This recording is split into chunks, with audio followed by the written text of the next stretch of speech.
നിങ്ങൾ ഈ expo attend ചെയ്തതിന് ശേഷം എത്രത്തോളം ഹെൽപ്ഫുൾ ആയിട്ടുള്ള ഡീറ്റെയിൽസ് ആണ് നിങ്ങൾക്ക് കിട്ടിയിട്ടുള്ളത്? അതുപോലെ തന്നെ എങ്ങനെയാണ് ഓരോ ഓവറോൾ സർവീസും കാര്യങ്ങളും ഉണ്ടായത്? എക്സ്പോയിൽ നമുക്ക് ലൈക്ക് ഇൻഡിവിജ്വൽ യൂണിവേഴ്സിറ്റീസിനെ കുറിച്ചിട്ട് അറിയാൻ പറ്റും, അല്ല നമ്മളിപ്പോൾ പഠിക്കുന്ന യൂണിവേഴ്സിറ്റീനെ കുറിച്ചിട്ടും പറയാൻ പറ്റും. അതേപോലെ തന്നെ എല്ലാം ഓവറോൾ ഇപ്പോൾ എങ്ങനെയാണ് അവിടുത്തെ ക്ലാസ്സസിനെ കുറിച്ചിട്ടും ക്ലിനിക്കൽ എക്സ്പോഷറും ഫീസ് സ്ട്രക്ചറും നമുക്ക് ലൈക്ക് ഇന്ത്യയിൽ കിട്ടുന്നതിനാണ് കുറച്ചുകൂടി ബെറ്റർ ആയിട്ടുള്ളത് നമുക്ക് അവിടെ കിട്ടിയെന്ന് നമുക്ക് മനസ്സിലാക്കി തന്ന എക്സ്പോയിലൂടെയാണ്.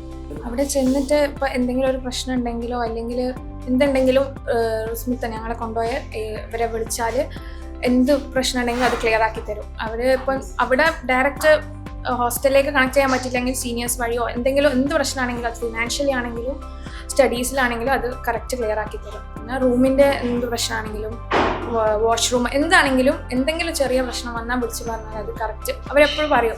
ഡയറക്റ്റ് വീട്ടിലേക്ക് പറഞ്ഞ് വീട്ടുകാരെ ടെൻഷൻ ആക്കുന്നതിനെക്കാട്ടിയും ഞങ്ങളെ വിളിച്ച് പറഞ്ഞാൽ ഞങ്ങളത് ക്ലിയർ ആക്കി തരും. അത് അവർ ഇതുവരെ ഈ 2 കൊല്ലവും പാലിച്ചിട്ടുണ്ട്. ഇടയ്ക്ക് മന്ത്ലി ഇവർ അവിടെ വന്ന് ഞങ്ങളുടെ കൂടെ നിന്ന് ഞങ്ങൾ എന്തെങ്കിലും ഫംഗ്ഷൻ ഉണ്ടെങ്കിൽ അതിനൊക്കെ പാർട്ടിസിപ്പേറ്റ് ചെയ്ത് എല്ലാവരെയും ചില്ലാക്കി ഇടയ്ക്ക് പുറത്തൊക്കെ കൊണ്ടുപോയിട്ടുണ്ട് അവരൊക്കെ. അങ്ങനെ നല്ല ഹെൽപ്ഫുള്ളാണ്.